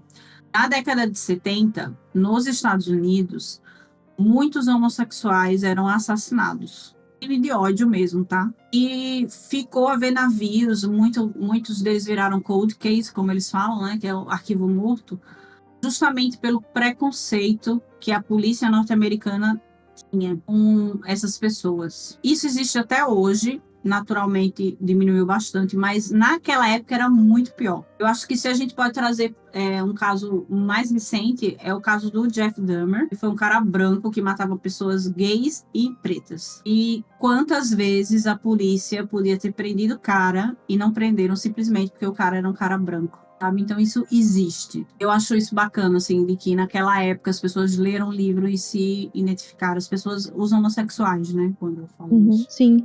Não, mas essa parte da ingenuidade que você falou, eu entendo, assim, eu sou assexual, mas eu fui socializada como heterossexual minha vida inteira, né? Quando eu li o livro, eu não refleti sobre isso. Eu não olhei e falei, olha, um casal gay. Ou fiquei horrorizada, ou escandalizada, ou qualquer outra coisa, sabe? Pra mim, foi tão natural. Tipo, primeiro, eu já tinha visto o filme antes e achava os Lestat e Louis, assim, sensuais, assim, a interação deles, achava sensual, mas eu não me ligava, tipo, porra, são dois homens, sabe? É diferente do que seria esperar. Eu nunca me liguei, sabe? Eu ia lendo o livro também, até shippando os dois, assim, tipo, queria... Tanto é que eu acho que já cheguei a comentar aqui que a primeira vez que eu li, eu não gostava da Cláudia porque ela era a razão deles dois se separarem, assim. Eu queria que eles ficassem juntos. Mas eu não racionalizei sobre isso, sabe? Eu não fiquei pensando... são um casal gay. Sei lá, pra mim era só duas pessoas. Eu não pensei sobre isso de verdade, sabe? E também não... Exato, eu também. Eu só fui lendo, assim. Eu também tive essa ingenuidade que você falou, assim, de não parar pra pensar, né, que ali era uma representação de um casal homossexual, sabe? Pra mim, passou batido, sabe? Porque ficou realmente nas entrelinhas. A gente sentia essa coisa, uma sensualidade, né? Existia alguma coisa e eu queria, assim, que isso fosse mais explorado. E depois tem com a Armand também. Mas eu sei lá, não parei nunca tinha parado pra pensar sobre isso até depois ficar mais velha e entender mais as coisas, né? Mais as nuances, entender mais essas questões. Então eu não só entendo como eu me vejo nessa sua fala que você fez, assim, da primeira vez que eu li o livro. E você vê, assim, a grandiosidade dessa escritora, né? Porque, sabe aquela coisa, agrada gregos e troianos? É isso, né? É isso, tanto que hoje, com a corte da internet, eu costumo dizer assim, a gente vê muito isso, por exemplo, vou puxar agora para a série, tá? Muita gente decepcionada, que fala assim, eu li o livro, não existia nada disso, e não sei o quê. As pessoas estão mentindo? Eu acredito que muitas delas estão, mas tem pessoas assim que realmente não leram com essa visão de que era um casal, sabe? E se choca e começa a odiar a obra, porque começa a entender que, na verdade, eles eram um casal mesmo, sabe? Se choca muito com isso. Mas tem pessoas que, assim como eu e como você, que leram a primeira vez e não percebeu isso e continuam amando essa obra. A gente era muito jovem também, né? Sim, nós éramos muito jovens para perceber certas coisas. Não é só por causa do livro da Anne, eu acho que a gente, sei lá, lesse Lolita, a gente não ia entender certas coisas. E tá entendendo? A gente não iria, porque não tem a vivência, não tem a experiência de vida. Que a gente só tem, que a gente só obtém com o decorrer dos anos mesmo. Né? Uns mais cedo, outros mais tarde, mas enfim, são coisas que vêm realmente com o passar do tempo. E é uma escritora que a gente vê que agradou gregos e troianos, porque você, não sendo homossexual, você gostou da história. Você sendo homossexual, você também gostou da história. Você sendo preto, você gostou da história. Você sendo um caucasiano, você gostou da história. Então, assim, sabe, eu acho que essa é a grandiosidade, é o que faz essa leitura, essa obra ser atemporal, sabe? Porque mesmo ela tendo, mesmo elas dando pinceladas do que é de fato, você vai gostar da história, porque é uma boa história, é uma história gostosa de ler, é uma história interessante, é uma história que faz você questionar o seu psique, sabe? O seu inner, e tá tudo bem, sabe? É disso que se fala a história, sabe? É o questionamento de tudo, de Deus, de diabo, se sou mal, se sou bom, se sou homossexual, se não sou, se sou preconceituoso, se não sou. Isso é o que faz essa obra ser essa grandiosidade que Tem ela várias é, nuances, né? Ela tem vários nuances, você falou tudo.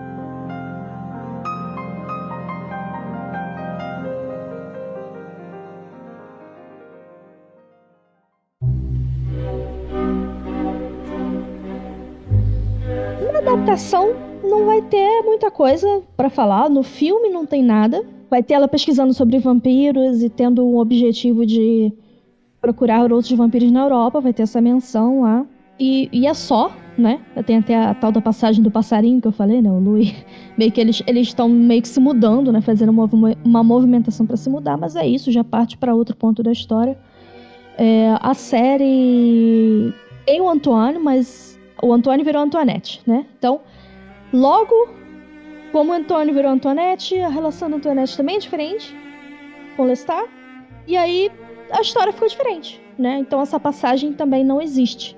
Na série, que é uma passagem que vai ser falada aqui no podcast, acredito eu, né? Porque a gente tá finalizando a entrevista com o vampiro.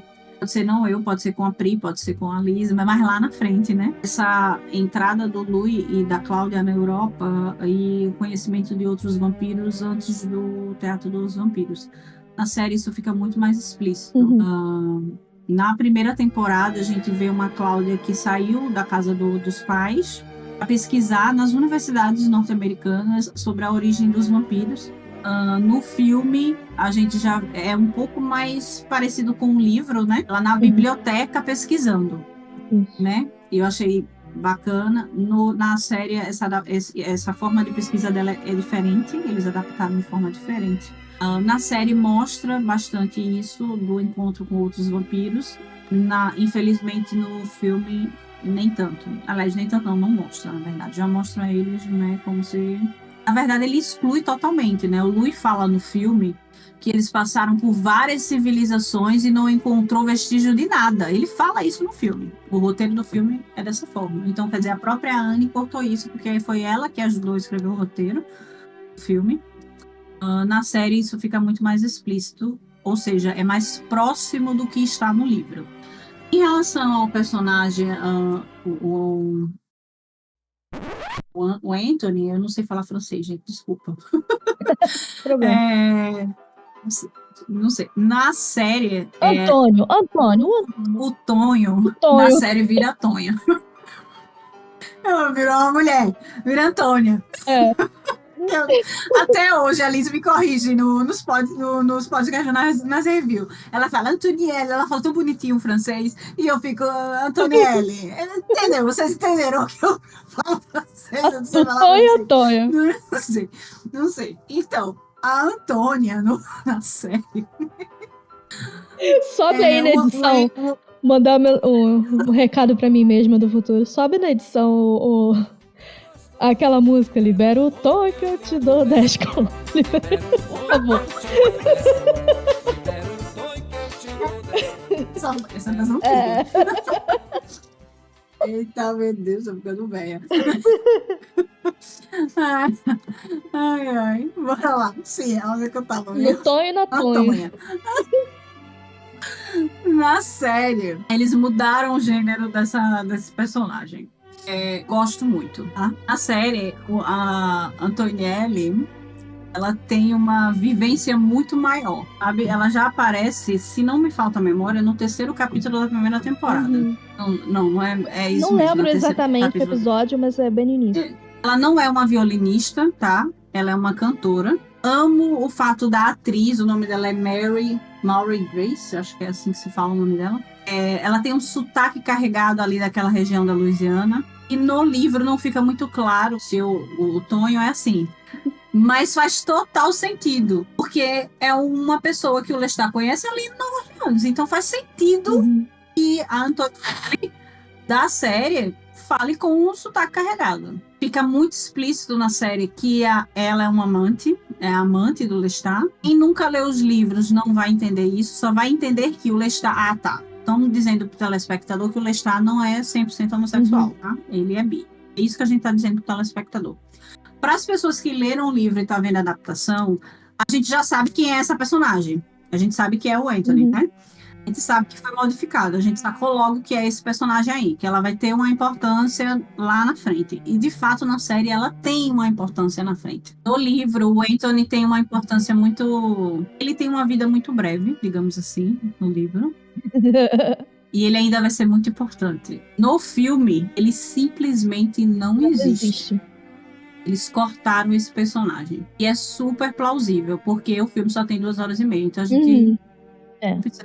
A série foi diferente. Eles fizeram questão de colocar esse personagem porque realmente ele é importante. No livro fica muito claro que ele é importante. E na série, mais ainda. Pra quem viu a série sabe do que eu tô falando.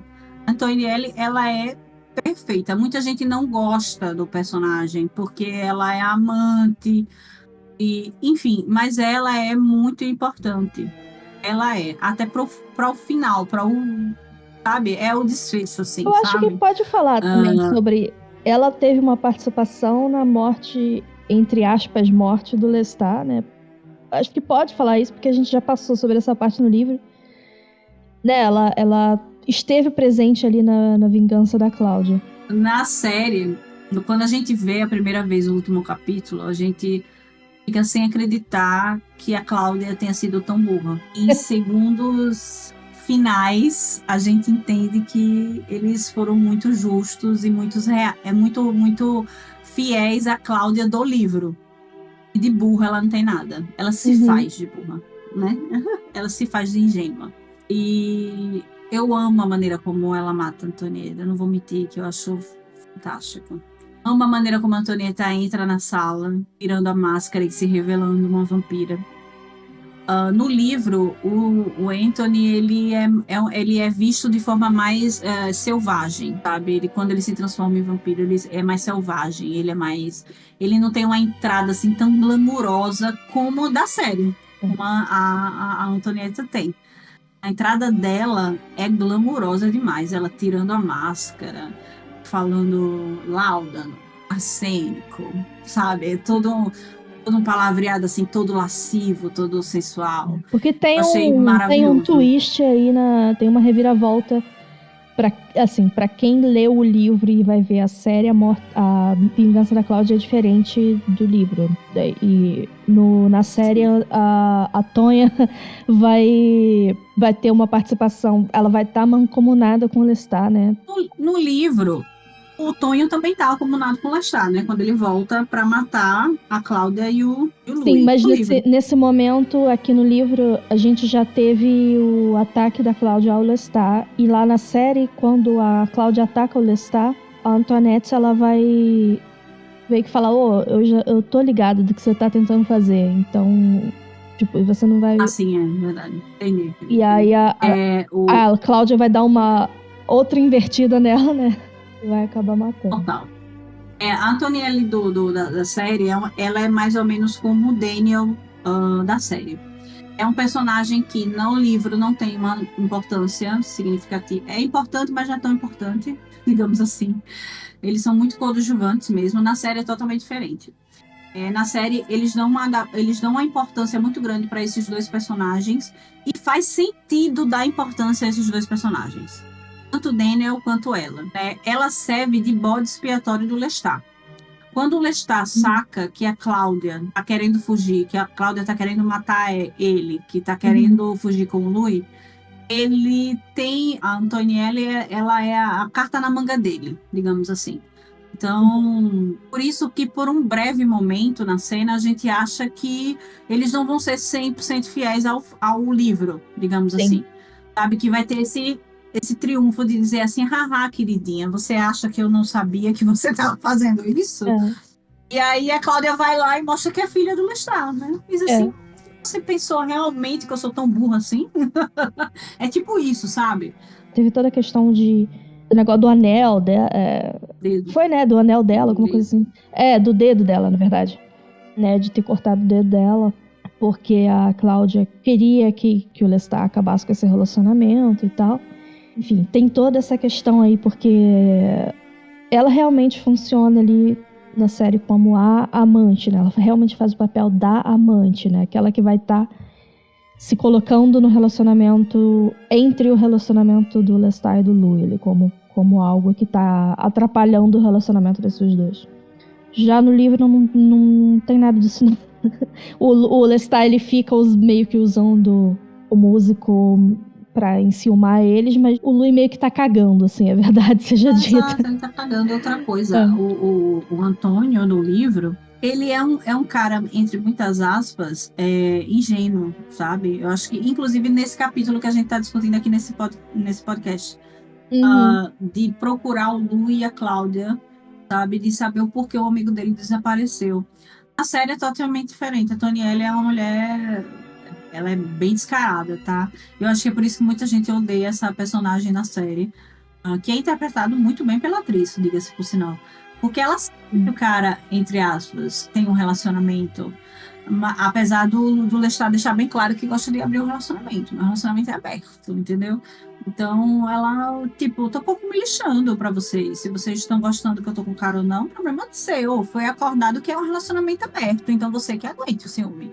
Sabe? Ela é bem descarada mesmo, sabe? Ela tem mais Tem sim, personalidade. inclusive de entrar no plano maligno do Lestat, né? De cortar o dedo Sim. para fazer com que eles acreditem que ela tá morta, de sair da própria casa dela, sabe? Tem uma cena da série que o Lu e o Lestat se reconciliam novamente. Para mim, como telespectador, fica bem claro como o Lestat não liga para ela. Ele tá lá na casa dela, enquanto ela é importante para ele enquanto ele não tiver Louis na vida dele. Se o Louis volta, ela é descartável. Um amor cego pelo Lestat. É um amor que não é amor, eu acho que é falta de amor próprio, sei lá, é um negócio bem estranho. O Lestat do livro parece ter uma conexão mais forte com o Antônio. Eu também tenho essa impressão. Eu sinto. Assim. Eu também sinto isso. Mas é que a gente não vê, né? É que a gente não vê, a gente só vê a descrição do Louis de como que o Lestat tá diferente, assim. Quando Eu acho também. ele começa a sair. Na série, o Lestat tá ali com ela por conveniência, eu acho, sabe? Assim, é uma diversão, é uma pessoa que parece que. sabe, é um negócio assim, meio assim. No livro é diferente, a gente percebe que realmente existe uma relação de sentimento dele com o rapaz. Tanto que eu acho que o rapaz vai e tem a coragem de enfrentar o Lu e a Cláudia justamente por isso, porque sabe que o relacionamento é genuíno. E ele até cogita, né, antes da Cláudia matar ele no livro, em realmente transformar ele num vampiro, em trazer ele para a família, porque ele tá ali convivendo com aquele rapaz e ele tá vendo que lembra alguma coisa, sei lá, talvez o Nick. Então, é diferente. Eu também acho, tá? Eu acho que no livro ele tem um relacionamento mais de sentimento mesmo, sabe? De começo eu gosto dessa pessoa, eu quero estar com essa pessoa. Eu não amo, não sou apaixonada, mas eu quero estar. Ele é uma pessoa que vale a pena estar do lado, sabe? E na série fica muito claro que é tipo, eu tô contigo porque o Lui não tá comigo. Ele está bem. Na série, ele está. Ele é bem nojento nisso, assim, me enojou mesmo, sabe? Talvez por isso que vem essa raiva meio que cai na Antoinette pelos fãs. Por causa da atitude do Lestat. Isso, talvez, e ela também se deixa, eu acho, assim, levar, não sei, é muito estranho, um relacionamento doentio, eu acho, sabe? A série. Acho muito doentio, assim, eu acho que ela se rebaixa muito pra estar do lado dele. Ela cortou o próprio dedo. Gente. Exato, é um nível, assim, muito baixo, assim. Eu não cortarei meu dedo por ninguém, nem pelo meu marido. Exatamente, sabe? Se você parar pra pensar, nossa, mas assim, também a gente sabe que ele é um ser, é uma força da natureza. A gente não sabe se ele realmente manipulou a cabeça dela. A gente não sabe. É, né? Isso não fica claro na série, e a gente verdade. nunca vai saber porque essa personagem não voltou na segunda temporada. E porque, assim, no livro realmente ela morre, então acho que ficou conveniente que ela continuasse morta. E eu gosto muito da Cláudia da série, né? Nesse momento, na primeira temporada, sendo interpretada pela Bailey, ela não dá o golpe final para matar o Lestat, como no livro e como no filme. Quem faz isso, Uhum. Rui. E na série faz muito sentido isso, porque na série, alguns capítulos anteriores, a gente vê que tem um quadro ali de violência doméstica muito séria. Então, pra gente, como telespectador, faz total sentido que o Louis mate o Lestat. Porque ele é a vítima ali, entendeu? Ele tá se vingando, digamos assim. Além do mais, o Louis da série não é uma samambaia, que nem Samambaia que o nosso livro. Louis aqui. Exatamente, né? Ele é um cara que tem nuances, né? Como a Thay falou. E eu gosto dessa cena que eu acho que é muito mais cruel quando você visualiza a cena, diferente do livro, quando a Cláudia vira pro Louis e fala assim: você tem o seu tempo. Sai da sala. Vamos dizer assim, você vai matar ele. Então, o Louis tá ali naquele momento que ele tá se reconciliando novamente com o Lestat. Então, ele tá apaixonado, entre aspas, novamente por ele. Ele tá encantado novamente por ele. Isso foi cortado ali por causa do plano da Cláudia, entendeu? Sim. Então, ele tá ali matando o amor da vida dele naquele momento, induzido pela filha, né? Pela cria deles. Tem uma parte dessa cena que me choca mais ainda. O Luiz já cortou a garganta dele, ele tá ali sangrando horrores para morrer mesmo. E aí ela se senta do lado do Lestat, pega um pedacinho assim com a ponta da caneta, vai lá, pega o sangue dele, escreve com o sangue dele no diário dela. Gente, isso é pura crueldade. Tipo, ali é o teu pai, é o cara que te criou. Mas que ele seja ruim, que ele seja. E você tem essa frieza de fazer isso. Então, assim, é um psicopata nata. E é chocante, sabe? Eu gosto muito da Cláudia da Bailey, a primeira temporada. A gente até comentou na nossa review e quando a Cláudia é interpretada na segunda temporada por uma outra atriz que também é maravilhosa, que é a Delaney, quando ela morre na segunda temporada, a gente consegue ter pena da Cláudia. Porque a Cláudia da Delaney um pouco mais humana, digamos assim. Não é que ela é ruim, entenda, ela é excelente. Do contrário, acho que foi a Cláudia perfeita para aquela segunda temporada. Mas a Cláudia da primeira temporada, interpretada pela Bailey, é uma Cláudia que se aproxima um pouco mais da Cláudia do livro e que se aproxima bastante da Cláudia da Kirsten Dunst do Entrevista com o Vampiro, que é aquela Cláudia psicopata, aquela Cláudia fria, detalhista, calculista. E eu até comentei na review, se a Bailey tivesse interpretado a Cláudia na segunda temporada, talvez a morte dela na segunda temporada não fosse tão chocante. Porque é mais fácil a gente ter raiva da Cláudia da Bailey. Ela incorporou a personagem de uma forma tão brilhante que você consegue ter raiva dela mesmo. Sabe que por mais que o Lestat tenha sido um FDP, ele não merecia, entre muitas aspas, morrer daquela forma, ainda mais com a tamanha crueldade de que foi planejado. E aí a Antoniette entra no... Antoniette, o que acontece com a Antoniette é o seguinte, ela entra de gaiato no navio, é isso que acontece com ela acaba morrendo dessa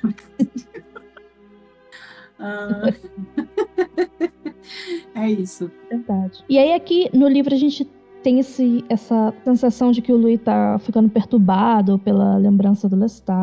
Mas é só uma menção, né? Pelo menos aqui nesse capítulo é só uma menção.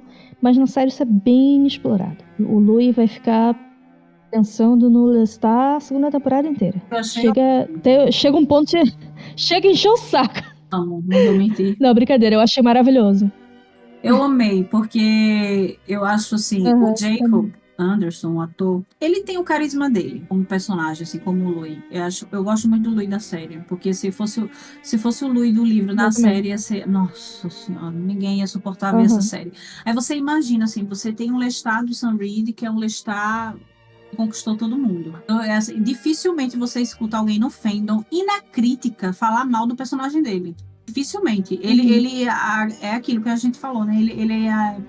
Ele conquistou o público e agradou gregos e troianos. Então, imagina você passar uma segunda temporada quase inteira sem colocar o Lestat Sam Reed na série. Mesmo, entende? Mesmo com o carisma que o Jacob Anderson tem, porque ele é muito querido pelo fandom. Eu acho honestamente, tô sendo sincera, eu acho honestamente que não teria o mesmo fascínio, não teria o mesmo encantamento sem a presença do Lestat Sam Reed, sabe? E foi muito inteligente dos roteiristas transformar ele no... o pessoal no fandom estrangeiro fala Dreamstat, eles falam Dreamstat, porque é um Lestat que tá na cabeça da mente do Louis. E é como você falou, no livro ele fica ali remoendo, mas a gente não tem a imagem dele, né? Ele só fica remoendo. E na adaptação ficou muito legal, porque ele é quase um esquizofrênico, né? É como se o Lestat aparecesse a todo momento. E rende uma cena muito bonita também de quando ele vai se libertar dessa imagem do Lestat, né? Quando o Lestat desaparece da mente dele. Eu acho essa cena maravilhosa, muito bonita mesmo, é verdade. Eu tô aqui lembrando da cena, muito bonito. Acho interessante que ele faz assim, por que essa roupa? Né? Ele diz, porque foi a roupa que eu achei que você tava mais bonita. Essa lembrança assim, carinhosa, né? Desse Lestat que tá na mente dele. É bem, bem interessante. É lindíssimo. É lindíssimo. E só tem um capítulo da segunda temporada que o Lestat não aparece, mas aparece a voz dele. E também é bem, bem impactante, é bem bonito. Quem viu esse capítulo... Aliás, esse capítulo em específico é o capítulo mais diferente da segunda temporada. E é um capítulo que pode dar vários gatilhos, dependendo do que você tem, sabe? Eu fiquei bastante emocionada, fiquei mal. A Elizabeth ficou mais ainda. É porque é uma analogia ao suicídio, à depressão. É um negócio bem pesado mesmo. E a pessoa que você mais ama, que supostamente está longe, não consegue falar com você porque o outro está bloqueando. E naquele momento o Luiz já tinha tirado o Lestat da cabeça dele totalmente, né? Assim, ele não aparecia mais. Então, uma cena assim, bem forte. E tanto no livro quanto na série, quem vai ficar tentando trazer o Louis pra vida, né? Sair da própria cabeça, de ficar imaginando o Lestat, é a Cláudia, óbvio, né? Faz tudo nessa história. Essa menina.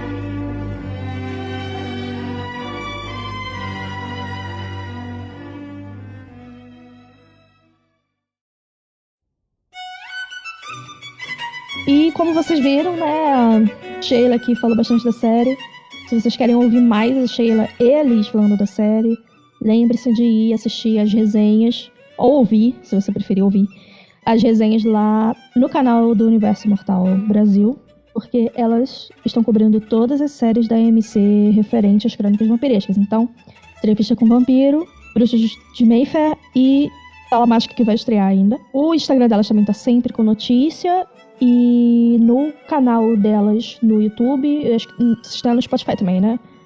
Como podcast. E elas estão sempre fazendo as resenhas dos episódios, episódio a episódio das séries. E quando sai trailer também, elas vão lá, comentam o trailer, especula, cria teoria, enfim. Segue elas, que vai ter bastante conteúdo legal pra consumir. E a próxima leitura é Até. Respirando fundo no silêncio da noite. Ela queria muito agradecer sua presença, muito obrigada por ter vindo, por ter aceitado o convite, que a gente acaba gravando por muitas horas. A Sheila tá aqui no feriado, abdicando do descanso dela pra estar aqui gravando comigo, né, pra poder cobrir a falta da Pri. Então, muito obrigada mesmo. É um sacrifício muito grande fazer isso. Nossa Senhora. É o oposto, é uma honra. Eu adoro fazer isso, eu faço isso com muito amor, com muito carinho. É um sonho realizado, na verdade. Eu e a Elizabeth, a gente desde sempre é muito fã do pessoal do Feijão com Rice. E fazer parte da história de vocês, nossa, eu não tenho nem palavras assim para expressar. Muito, muito feliz em conhecer vocês de verdade. A Thay mesmo longe está perto e a Pri também. Então, só agradecer. Quem quiser saber um pouco mais sobre o Universo Imortal Brasil, segue a gente nas nossas redes sociais. A gente tem Instagram, tem TikTok, também tem o Spotify e o YouTube, o nosso canal no YouTube, que é onde a gente faz realmente as resenhas sobre as séries da AMC, sobre os trailers, e futuramente a gente tem outros planos também de falar também sobre outras coisas que envolvem o universo da Anne Rice. Infelizmente, a gente não vive disso. a gente trabalha para pagar as nossas contas de outra forma, e eu sei que a gente às vezes deve conteúdo a vocês, mas é porque a gente faz isso realmente por amor e quando dá tempo, que foi o caso de hoje. O tempo que a gente tinha, tem o feriado no meio da semana, bora gravar. Né? E é isso, gente. Muito obrigada por estar ouvindo a gente. Agradecer novamente a Thay e a Pri pela oportunidade. E eu espero voltar em breve. Sim, como eu disse para a Liz, nossas portas estão abertas para receber vocês sempre. Sempre que vocês quiserem. Precisando, eu vou chamar mesmo. Vocês Chame mesmo. Chama ela que ela vem. Adorei. Pode me chamar que eu venho. É isso, gente. Como sempre, aquele pedido de sempre, né? O nosso podcast não está completo sem a sua opinião, sem o seu feedback, sem a sua leitura, em tudo que você quiser dizer sobre o podcast, sobre o episódio, sobre o livro, visão de vocês, tudo. Mande e-mail, feijãocorice@gmail.com. Também pode deixar comentário no Spotify ou no YouTube também. Siga nossas redes também, @feijãocorice no Instagram, TikTok, tá meio com teia de aranha, mas um dia eu pego aquele negócio lá pra postar de volta. Um dia eu volto pra lá e vou criar conteúdo, então já segue. E aí já fica seguido, quando tiver conteúdo já vai chegar. Tá? Tudo sem tio, sempre lembrando. Se puder deixar a sua avaliação no tocador que você estiver ouvindo, de podcast, ou 5 estrelas, já é pra cima, sei lá o que tiver, você avalia pra ajudar os algoritmos. É isso. Interação no Spotify, comentário no YouTube, e-mail, um beijo e até a próxima. Tchau.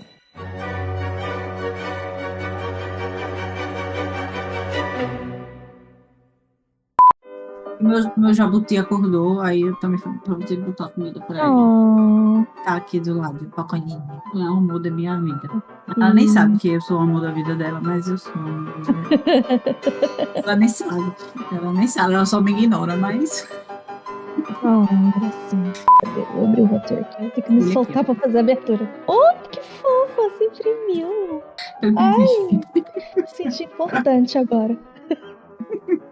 No episódio de hoje, discutiremos o 7º bloco. Peraí, não é o 7º. É, amiga, é o 7º. O 9º bloco. O 9º bloco. Ah, é? Mas aqui tem 7. Eu não... Tá, Caracas, eu espero que eu tenha falado certo no último capítulo. Então. Não. Eu já gravei o 8º e ainda tá 7º aqui pro podcast. 9º.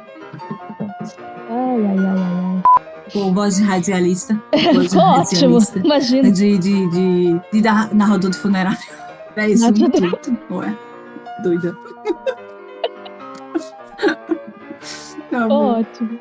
Narrador de funerário. Meu Deus, eu adoro. Oi? A minha mãe entrou no meu quarto. Tá rapidinho, tá? Não, tudo bem, pode passar. Ela tá mandando tchau. Oi? A mãozinha aqui dela Tchau. do lado. Tá mandando tchau pra você, mãezinha. Oi. Que bonitinha! Beijo! Fofa.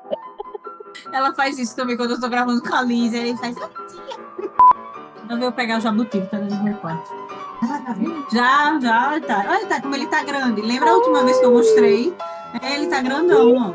Acho que já vai morar aí, né?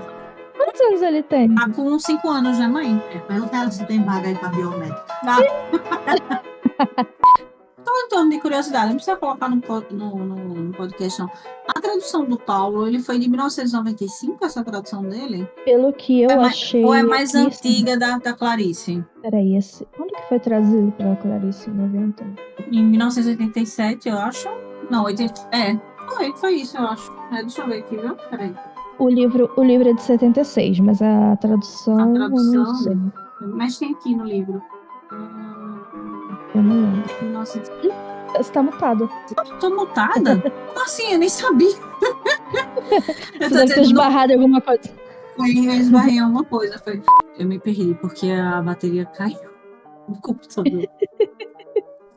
Bom, tá aí. Foi que começou a cair, eu tive que ligar, cara, eu perdi o raciocínio. Deixa eu ver. Peraí, calma. Opa, peraí. O que eu tô querendo dizer é o seguinte. Não, tudo bem. O que eu tô querendo dizer? Teve uma grande receptividade. Receptividade, é isso? É essa a palavra? Acho que é isso. Enfim, Sim, houve uma grande recepção. O Anthony, ele se transforma num vampiro. Podia falar isso, tá? Fala. Porque vocês vão falar lá na frente, né? Deixa eu organizar minha mente. Você tinha terminado? Desculpa. Eu achei que você tinha terminado. Não. Desculpa. Não, eu terminei.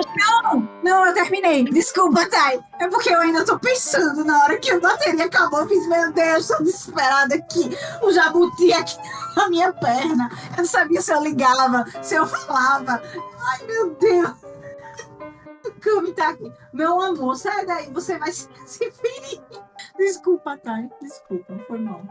Se você quiser falar mais, pode falar. Que eu realmente achei que você já terminou. Não, eu finalizei. Não falo mais. Ai, sei. Ai. Vou respirar.